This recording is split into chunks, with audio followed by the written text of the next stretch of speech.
국가가 왜 생겼을까요? 네, 국가는 사람들의 필요 때문에 생겼다라고 테스 형께서 말씀을 하셨답니다. 예, 국가론에 나온 얘기입니다.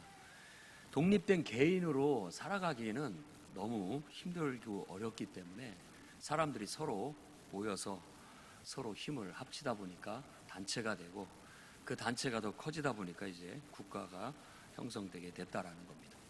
사람들은 의외로 꿈과 욕망이 많습니다. 그러다 보니까 자기 혼자서 뭐 이렇게 하는 것은 너무 힘이 미력하다는 걸 알게 돼요. 자기 자신의 능력이 한계가 있다는 걸. 그러다 보니까 서로 그런 욕심 때문에 서로 돕고 또 협력하고 이러다 보니까 국가가 형성되게 된 겁니다. 그러다 보니까 식주 문제가 더 효율적으로 해결이 되고, 그렇게 해서 단체가 모이다 보니까 이제 이 단체들이 문제가 생기는 게 뭐냐면 전쟁이 일어나게 되는 거예요. 전쟁은 항상 그렇습니다.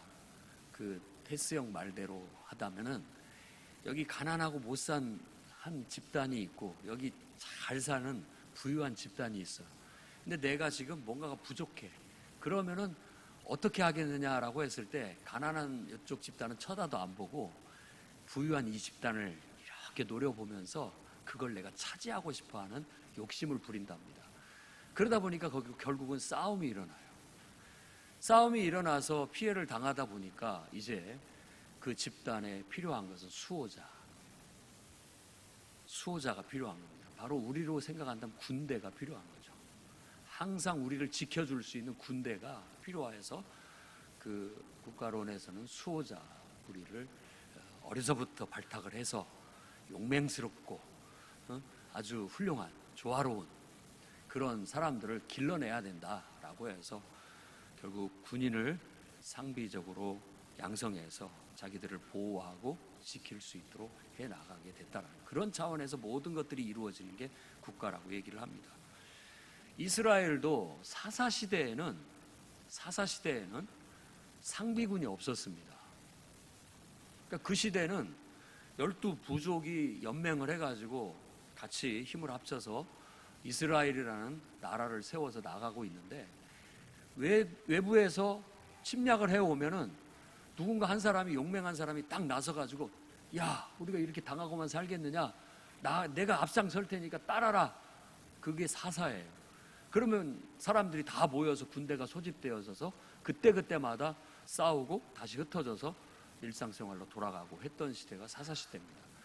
그러다 보니까 이미 왕정을 이루고 상비군을 가진 이웃 나라한테 이스라엘은 늘 취약해요. 항상 당하고만 사는 것 같이 느껴지는 거예요. 그래서 이스라엘 백성들이 하나님께 요구하는 게 우리에게도 왕을 주십시오.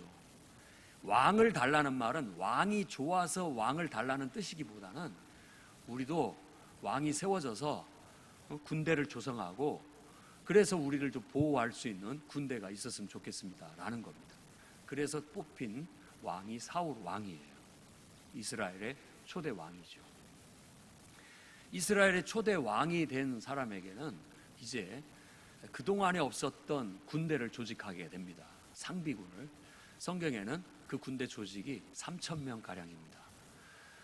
사울 왕이 본부에 데리고 있는 2,000명의 군인, 그리고 자기 아들 요나단에게 자기가 살고 있는 베냐민 지파의 기브아라고 하는 곳에 1,000명의 군대를 주둔해서 이제 상비군이 2,000명이 생긴 거예요. 2,000명이 생겼으니까 이제 왕이 어느 정도 힘을 발휘할 수 있겠거니 생각할 수 있겠지만, 그 시대에 이스라엘은 이제 막 군대가 조성된 그런 군대였고, 또 그들의 이 칼, 창 이런 것들은 찾아볼 수가 없었습니다. 아주 열악한 군대였지만 3,000명의 일단 상비군이 생겼다라는 거. 그렇게 함으로써 결국 사울은 초대 왕으로서 왕권을 확립하고 군대를 조직하여 나라를 세우게 됐고, 나라를 보호하는 과제를 안게 되었던 겁니다. 사울 왕이 이 성경에는 한 5번의 주된 전쟁을 치릅니다. 전쟁에 대한 얘기는 6가지가 나오는데 실제로 길르앗 야베스에서 그가 암몬 족속을 물리치면서 일약 왕권을 확립한 거예요. 그 전까지는 왕이 뭔 필요가 있어 라고 생각했던 사람, 저 사람이 무슨 우리의 왕이야 라고 했던 사람들도 그 암몬 족속을 물리칠 때 이 사울이 딱 나서서 군대를 소집해서 전쟁의 승리로 이끄니까 야, 필요해, 왕 필요해, 그리고 군대도 필요해 라고 해서 이제 지지를 받게 되고 후원을 받아서 왕권을 확립하게 됩니다. 그게 첫 번째 전투고, 이렇게 왕정이 세워지면서 이제 그는 계속해서 전쟁을 치르는 일들을 해나가게 됩니다. 그 전쟁은 결국 왕이 세워진 목적이고 왕이 감당해야 할 과제였던 것이죠. 실제로 그가 전쟁을 치렀던 전쟁은 믹마스 전투, 이제 오늘 이 본문의 내용이 되는 전투가 바로 믹마스 전투가 됩니다. 그 다음에 우리가 잘 알고 있는 아말렉 전투, 그리고 엘라 전투라고 해서 다윗과 골리앗이 싸워서 다윗이 골리앗을 쓰러뜨린 전투가 엘라 전투고, 최후의 전투는 길보아 전투로 사울 왕과 그의 세 자녀 아들들이 다 전사한 마지막 전투가 바로 길보아 전투였습니다. 오늘은 믹마스 전투, 이 내용을 가지고 요나단을 중심으로 해서 블레셋을 맞서 승리로 이끌었던 이 믹마스 전투를 통해 저는 다음과 같은 하나님의 말씀을 여러분에게 전하고자 합니다. 첫째는 여러분의 블레셋을 물리치시기 바랍니다. 이 블레셋이라는 말은 이주자라는 뜻입니다. 원래는 지중해 해안에서 해적질을 하면서 살던 아주 용맹한 사람들, 싸움에 능하고 싸우기를 좋아하고 그랬던 뱃사람들입니다. 해양 민족이죠. 그들이 이 지중해 이 동쪽에, 그러니까 가나안의 서남부 해안에 정착을 해서 5개의 도시를 형성해서 살아가게 됩니다. 이들이 사사시대만 하더라도 벌써 철기 문명을 받아들여서요, 철기의 무기로 농사 기구를 만들고 또 칼과 창을 만들어서 아주 강한 민족이 됩니다. 그러다 보니까 이스라엘을 끊임없이 위협하는 존재로 항상 존재하게 됩니다. 사사시대 때 엘리 제사장, 사사 말기에 엘리 제사장 때에는 이 블레셋과의 전쟁을 치르다가 법궤까지도 빼앗겨버려서 다곤 신전에 모셔지는 그런 일까지도 벌어지게 된 겁니다. 그러니까 이 블레셋과 이스라엘은, 이스라엘에게 있어서 블레셋은 어떤 숙적이에요, 숙적. 늘 자신들을 괴롭히고 힘들게 하고 또 영적으로 힘들게 하는 그런 족속들이었죠. 일찍이 철기로 무장되어져서 강력한 군사력을 가진 그들은 가나안 땅의 곳곳에 자신의 수비대, 그러니까 이미 지역마다 자기 군대들을 일부 다 주둔시켜서 농사철이 되게 되면, 다 수확철이 되게 되면 그것들을 걷어들이는 일을 했던 겁니다. 좋게 말해서 세금을 걷어들이는 거고요, 나쁘게 말하면 약탈을 하는 거죠. 힘이 세니까. 그러다 보면 블레셋 족속들은 나름대로 자기들이 농사진 거에다가 또 약탈해온 것들로 하니까 풍족한 삶을 누릴 수 있었던 그런 상황이었던 것이죠. 그러다 보니까 이스라엘과는 갈등이 심했고, 특히 이스라엘 사람들은 블레셋에 대해서 민족적 적대감이 아주 심했습니다. 이스라엘이 왕을 세우고서 왕이 된 사울에게 있어서 최초의 과제는 이 블레셋의 이 위협으로부터 이 민족을 수호하는 일이었던 겁니다. 과제예요, 과제. 그래서 군대를 모집을 해서 양성을 했지만 사실 변변한 무기조차도 없었어요. 그들이 가지고 있었던 무기라고 한다면 성경에서 말하기를 사울 왕과 요나단만이 무기다운 무기를 가졌고 나머지들은 다 농사기구 혹은 농사기구를 개조한 것들로 싸웠던 것이죠. 도끼, 쇠시랑, 삽, 낫 뭐 이런 것들을 갖고 싸우는 그런 아주 조잡한 군대였던 것입니다. 그런데 그런 군대가 이제 조성이 돼서 그 과제를 수행해 나가는데, 여러분이 왕이라면 자신만만하겠습니까? 그게 쉽지가 않죠. 이제 군대를 보면 아직도 멀었다. 이 군대를 가지고 어떻게 이 위대한 민족적 과업을 수행할 것인가 염려가 많습니다. 고민이 많아요. 그런데 그의 아들 요나단은 좀 다릅니다. 요나단은 그런 상황에서도 아주 용맹스럽게 그 일을 치르게 되는 겁니다. 아버지가 망설이고 있을 때 요나단이 나서서 그가 전면전으로 할 수 없으니까 자기 휘하의 부대를 이끌고 게릴라전을 펼칩니다. 특공대죠. 오늘 읽은 말씀이 그런 내용입니다. 굴에서 이스라엘 사람이 나왔다? 이게 바로 게릴라예요. 특공대. 전면전으로 안 돼요. 그 지형에 맞게 어딘가에 숨어 있다가 갑자기 나타나서 막 기습을 하고 죽이고 또 사라지는데 블레셋에 쫓아오면 어디로 갔는지를 찾을 수가 없어요.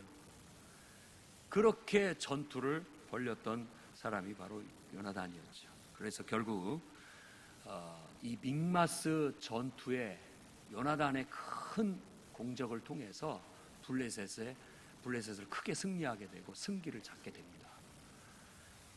그래서 어느 정도의 민족의 과제를, 숙제를 좀 해나가게 된 것을 오늘 말씀에 말하고 있고, 결국 이 블레셋은 나중에 엘라 전투에서 다윗이, 그 어린 소년 다윗이 골리앗을 돌팔매로 쓰러뜨려 가지고 그때부터 완전히 전세가 역전되게 됩니다.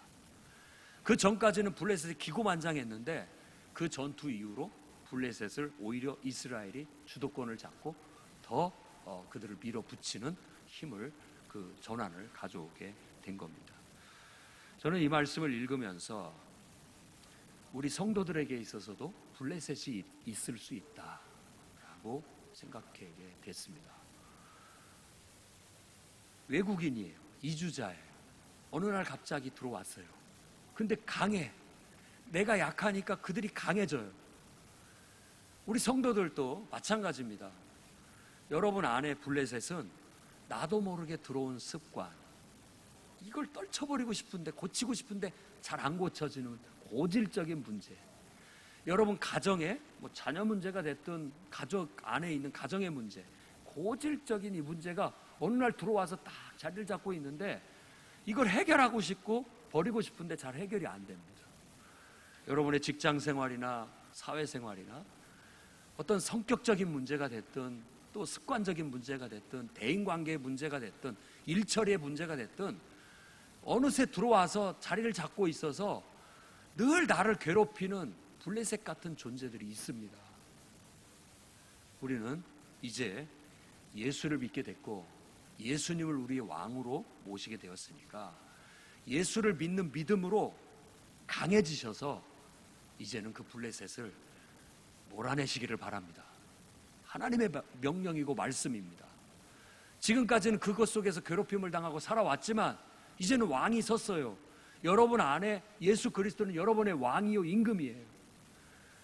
그 왕 대신 예수님을 통해서 여러분들의 믿음을 강하게 갖게 되면 이길 수 있는 힘이 생길 수 있습니다. 그래서 그동안 고치지 못했던 고질적인 습관도 고치고 또 그동안에 늘 나를 괴롭혀왔던 내가 버리고 싶은 성격도 좀 고치고 대인관계의 문제, 또 일처리의 문제, 삶의 여러 가지 늘 내 속에 잔재하고 있는, 어느새 들어와서 내 안에 또아리를 틀듯이 자리 잡고 있는 이 블레셋을 이제 여러분들이 힘을 내서 강해지셔서 밀어낼 수 있기를 바랍니다. 이스라엘의 왕의 가장 먼저의 과제가 바로 블레셋을 밀어내는 것인 것처럼 예수 믿고 믿음으로 살기로 결단한 여러분들에게도 여러분 안에 블레셋을 이제 파악하고 예수를 믿는 믿음으로 그것들을 이겨낼 수 있는 여러분들이 되시기를 주의 이름으로 축원합니다. 두 번째로는 이 시대에 요나단들이 되시기를 바랍니다. 요나단은 그 이름 뜻이 하나님께서 주셨다라는 뜻입니다. 아히노암이라는 부인을 통해서 낳은 사울의 장남입니다. 우리가 요나단 하면 다윗과의 아주 깊은 우정의 대명사로 알고 있습니다. 다윗과 요나단 하면 정말 충실한 친구, 변함없는, 정말 둘도 없는 친구, 이런 의미를 갖습니다. 그렇게 유명한 그는 그것만이 아니라 사실 아버지가 왕이 돼서 왕으로서 통치력을 발휘할 때 여러 가지 부족함을 드러냅니다. 이 믹마스 전투에 앞서서도 군대를 소집했어요. 일단 싸움은 요나단이 붙인 겁니다. 게릴라 작전을 통해서 일부 수비대 20명을 죽여요.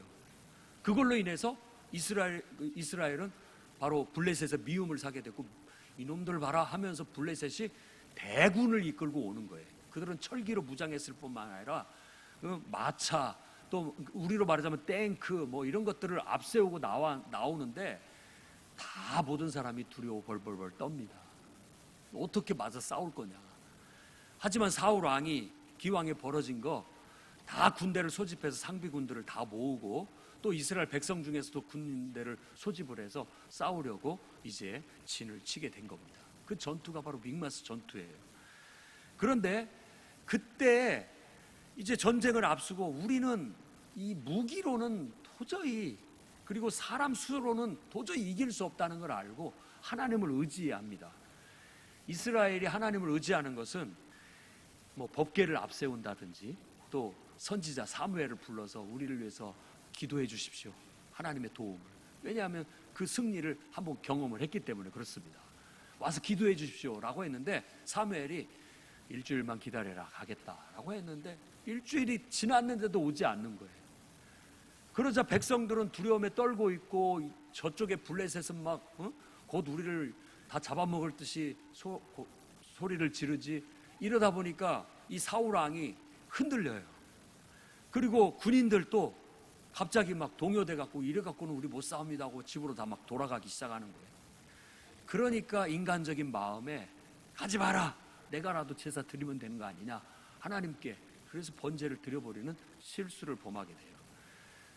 그 실수가 결국은 그 왕위를 폐위할 정도의 거론이 될 만큼의 큰 문제거리로 되기는 합니다만은, 오늘 이 14장 말씀 속에는 그래도 사울이 왕으로 세워져서 전쟁을 치러주는데 큰 공적을 올렸다라는 걸 보여주는 거예요. 그 공적이 왕의 공적인 것 같지만 알고 보면 바로 요나단의 공적이라는 걸 알 수 있습니다. 왕이 적극적으로 나서지 못하고 있을 때 그 아버지의 마음을 헤아리는 아들이 바로 특공대를 조성해서 자기 휘하에 있는 군대들을 가지고 곳곳에서 들쑤시고 다닌 거예요. 그러다 보니까 블레셋이 그걸로 인해서 곤욕을 치르면서 혼란이 벌어져 버려요. 그 큰 부대가 혼란이 벌어지면서 자중질환이 일어나고 자기들끼리 막 죽이고 하는 일들이 나타나는데, 성경 말씀에는 초가 녹듯이 그 군대가 녹아졌다라고 그렇게 표현을 합니다. 블레셋이. 그걸 보고 뒤늦게 이게 무슨 일이냐라고 했을 때 요나단이 가서 적진을 지금 휘젓고 다니고 있습니다 라는 말을 듣고, 그러면 우리가 가만히 있을 수 있느냐, 우리도 공격하자 해서 공격해서 대승리를 거두는 게 바로 이 믹마스 전투였던 것입니다. 저는 이 말씀을 묵상하면서 이 시대에도 바로 요나단이 필요하다라는 걸 깨닫게 됩니다. 하나님께서는 바로 저와 여러분들을 요나단과 같이 이 시대의 요나단이 되라고 말씀하고 계시는 겁니다. 교회가 미숙할 수 있습니다. 교회도 문제를 해결해 나갈 과제를 늘 안고, 어려운 과제들을 안고 살아가고 있습니다. 또 목회자도 지도자도 늘 어려운 문제를 안고 그 과제를 수행해 나가기 위해서 해나가고 있는데, 이 과제를 수행해 나가려면 사람도 필요하고 물질도 필요하고 여러 가지 것들이 필요합니다. 근데 그런 걸 따지다 보면 그게 충분한 데는 막 힘을 발휘할 수 있지만, 그러지 않았을 때는 망설여지고 제대로 못하게 되는 거예요. 인력도 부족하고 물질도 부족하고 여러 가지 것들이 부족한데, 그런다고 해서 가만히 있을 수는 없죠. 하나님이 주신 일꾼이 있습니다. 요나단, 하나님이 주셨다라는 뜻이에요. 하나님이 주신 일꾼이 있어요.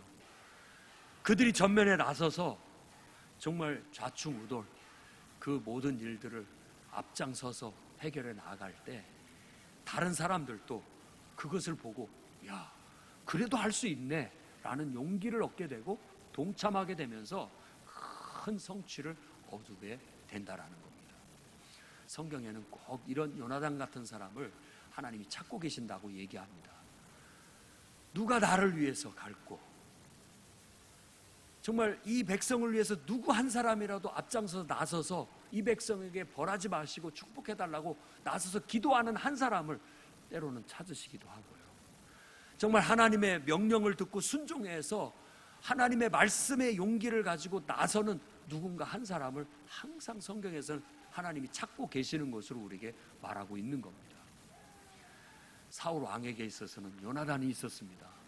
그가 나서서 특공대를 이끌고 이쪽 저쪽을 들쑤시고 다니면서 승기를 잡아 결국 큰 승리를 얻을 수 있었던 것처럼, 오늘 하나님의 군대인 이 교회 안에도 감당해야 할 많은 과제들을 앞장서서 정말 요나단처럼 해결해 나가는 전투적이고 앞장서는 그런 모범적인 그런 일꾼들이 있기를 바랍니다. 하나님이 주신 일꾼은 바로 그런 사람이라고 믿습니다. 그 사람을 보고 우리도 하자, 저 사람 저렇게 하는데 우리도 하면 된다라는 용기를 얻고 더 많은 사람들이 동참하게 되면서 교회에 큰 부흥이 일어나고 정말 활기가 돋아나고 다시 회복되고 정말 하나님의 능력을 발휘해서 큰 성취를 일어날 수 있는 그런 역사가 일어나기를 바랍니다. 여러분이 이 시대에 요나단이 되시기 바랍니다.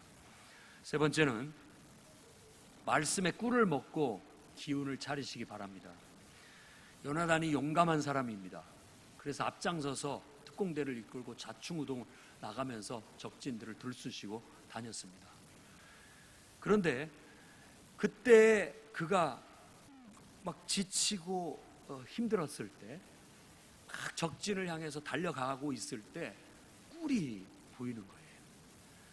사람들은, 다른 군사들은 그 꿀을 보지만 침만 꿀떡 삼키고 그냥 지나칩니다. 이유를 몰랐어요. 알고 봤더니 자기 아버지가 굴령을 내린 거예요. 굴령은 뭐냐? 저 원수놈들을 다 물리치기까지는 누구도 먹지 마라, 아무것도 먹지 마라, 이렇게 굴령을 내린 거예요. 근데 요나단은 막 앞에서 일하다 보니까 그 굴령을 못 들었어요. 그리고 그 꿀을 찍어서 먹으니까 기진맥진했던 몸이 갑자기 눈이 팍 떠지면서 밝아지고 온몸에 그냥 기운이 확 돋는 거예요. 그래서 나가서 더 힘차게 싸울 수 있게 되었던 거죠. 나중에 이 굴령을 얻었다는 것 때문에 죽을 위기에 처합니다. 죽을 위기에 처해요. 하지만 오늘 저는 이 말씀에서 핵심, 이 요나단이 지치고 힘들었을 때 꿀을 먹고 눈이 밝아지고 기력을 회복한 것처럼 오늘날도 교회 안에서 앞장서서 일하는 일꾼들은 늘 지칠 수 있고 낙심될 수 있고 기력이 딸릴 수가 있습니다. 물론 우리가 원하는 만큼 사람들이 막 따라주고 또 동참해주고 함께 해주면 힘이 팍 나겠지만, 무엇보다도 더 좋은 꿀송이 같이 우리 힘을, 기력을 심어주는 거겠지만, 그러지 않는다 할지라도 우리는 꿀송이 같은 하나님의 말씀에서 기력을 차려야 된다고 믿습니다. 네, 지칠 때 기도 가운데 하나님 말씀을 보면 그 말씀이 꿀송이처럼 와 닿을 때 우리 눈이 다시 환해질 수 있습니다. 우울했고 어두웠고 부정적이었고 낙심도 됐어요. 그런데 우리 눈이 탁 밝아지고 보니까 소망이 생기고 희망이 생기고 다시 할 용기가 생기고 기력이 팍 돋는 거예요. 말씀밖에 없어요. 사실 우리가 묵상하면서 얻는 하나님의 말씀이, 또 기도 가운데 얻는 하나님의 은혜가 우리의 삶의 활력을 돋아줄 뿐만 아니라 살아갈 수 있는 용기와 희망을 주고, 또 오늘 또 힘들지만 또 일할 수 있게 나아갈 수 있는 동기를 부여해주고 또 기력을 회복시켜준다는 걸 믿습니다. 매일같이 꿀송이처럼 하나님의 말씀을 통해서 인생을 살아갈 용기를 얻으시고 지혜도 얻으시고 또 원기도 기력도 기운도 차리시기를 바랍니다. 그래서 우리 성도들 보면, 우리 성도들의 별명은 오뚜기예요. 오뚜기. 남들이 보면 저 상황인데도 저렇게 늘 웃고 저 상황인데도 저렇게 활기차고 그래요. 우리는 성도들이니까, 하나님 말씀에서 힘을 얻는 사람들이니까 기도로 우리는 힘을 얻는 사람들이니까 그렇게 갈 수 있는 거예요. 그걸 보고 세상 사람들도 똑같이 용기를 얻고 나아갈 수 있게, 그리고 모범이 될 수 있는 그런 성도들이 되시기를 바랍니다. 오늘 또 꿀송이 같은 말씀을 통해 여러분의 기운을 차리고 누구보다 당당하게 오뚜기처럼 일어나서 힘차게 여러분의 주어진 과제들을 해결해 나아가는 여러분 되시기를 주의 이름으로 축원합니다. 기도하겠습니다. 거룩하신 주님,